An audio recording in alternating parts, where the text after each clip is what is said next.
Iran এবং আমেরিকার ভিতরে খুব দ্রুতই যুদ্ধ শুরু হবে, কারণ কোনো আলোচনায় তারা বসবে না।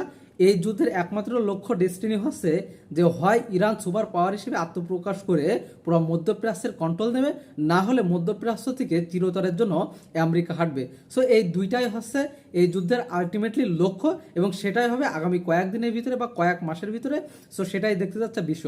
আসসালামু আলাইকুম, আমি মনিরুজ্জামান। এই বিষয়ে এখন সর্বশেষ আপডেট এবং পরিস্থিতি আপনাদেরকে জানাবো। এখন কথা হচ্ছে যে ইরান এবং আমেরিকার ভিতরে যে আলোচনার কথা ছিল, সে আলোচনা আলটিমেটলি হচ্ছে না, কারণ ইরান যে শর্তগুলো দিছিল সেই শর্ত আমেরিকা মানবে না, এবং আমেরিকা যে শর্তগুলো দিছিল সেগুলো ইরান মানবে না। সুতরাং আমেরিকা এখন তারা চিন্তা করছে, কয়েকটা প্ল্যান করছে। এক, তারা হরমুজ স্ট্রেচ দখল নেবে, এবং সেখানে তারা দখল নিয়ে কি করবে, যে হরমুজ তাদের নিয়ন্ত্রণই করবে, এবং ইরানের কোনো এখানে কি থাকবে না, কোনো রকম কোনো প্রভাব তারা রাখবে না।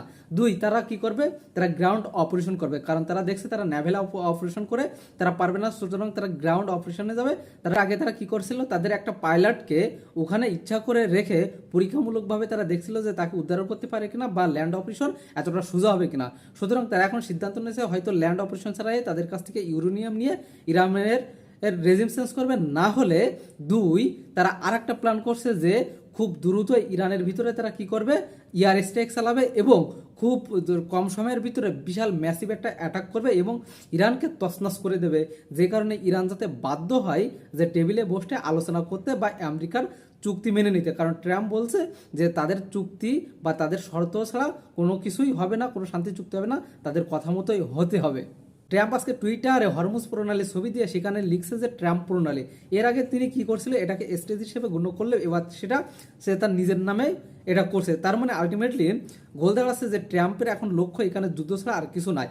তো যখন এই বিষয় নিয়ে সিরিয়াস আলোচনা চলছে, ঠিক তখন ইরানের স্পিকার তিনি কি করছে, যে তিনি তার টুইটারে একটি পোস্ট শেয়ার করছে, যেখানে ট্রাম্প বলছিল যে এই অবরোধ বা এই নাভাল ব্লকেটটা আরও কিছুদিন যাবৎ এসটি করবে বা এত তাড়াতাড়ি শেষ হবে না।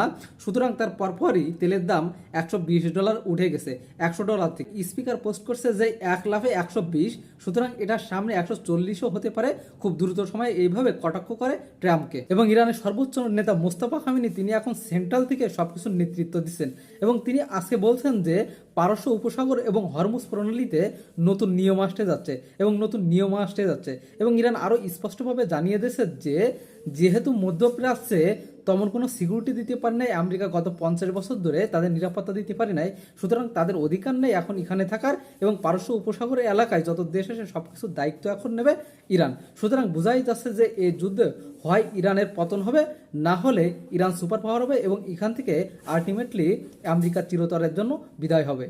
অন্যদিকে ওপেক থেকে আরব আমিরাত চলে যাও, ওপেক এবং ওপেক প্লাস এরা এখন খুব বিভ্রান্তিতে পড়ছে, এবং এই বিষয় নিয়ে ট্রাম্পকে প্রশ্ন করলে ট্রাম্প বলে যে আরব আমিরাত তার বাদশাহ খুবই ভালো সিদ্ধান্ত নিছে, সে তার নিজের বুদ্ধিতে চলছে। সুতরাং এই ওপেক যে ভেঙে গেল, এটা মধ্যপ্রাচ্যের জন্য খুবই খারাপ একটা সংকেত। তবে এই যুদ্ধ কেন এখনো পর্যন্ত থামছে না, তার অন্যতম কারণ এই যুদ্ধ কখনো থামাতে চাচ্ছে না নেতানিয়াহু। কারণ নেতানিয়াহু ভালো করেই জানে যদি তার গ্রেটার ইসরায়েল প্রতিষ্ঠা করতে হয় তাহলে তাকে ইরানকে দমাতে হবে, আর যদি এখন ইরানকে না দমাতে পারে তাহলে ইরান যদি পরমাণু শক্তিধর হয়ে যায় তাহলে তাকে কখনোই থামানো যাবে না, বা এরপরে সে আর ইরানকে থামাতে পারবে না, কারণ মধ্যপ্রাচ্যে সে কন্ট্রোল করবে, এবং মধ্যপ্রাচ্যে ইসরায়েল তখন ঘুমান্ত অবস্থায় থাকবে, কোনো প্রভাব তার থাকবে না, এবং আমেরিকার কোনো প্রভাব থাকবে না। তাই এখানেই ইসরায়েল চেষ্টা করতেছে যে আমেরিকাকেই যুদ্ধে রেখে যে ইরানকে ডিস্ট্রয় করে দেওয়া এবং গ্রেটার ইসরায়েল প্রতিষ্ঠা করার, কারণ ইরান ছাড়া গ্রেটার ইসরায়েল কখনো প্রতিষ্ঠা সম্ভব না। সুতরাং ইরানকে ডিস্ট্রয় করে দিতে পারলে তার সেই স্বপ্ন বাস্তবায়ন হবে, আর ইরানকে যদি ডিস্ট্রয় না করতে পারে, না হারাতে পারে, তাহলে কখনোই তার সেই স্বপ্নই থেকে যাবে, পূরণ হবে না। আর আলটিমেটলি এই কারণে যুদ্ধ শেষ করতেছে না নেতানিয়াহু, আর যে কারণে সে ট্রাম্পকে বাধ্য করছে বারে এই যুদ্ধে আনার জন্য।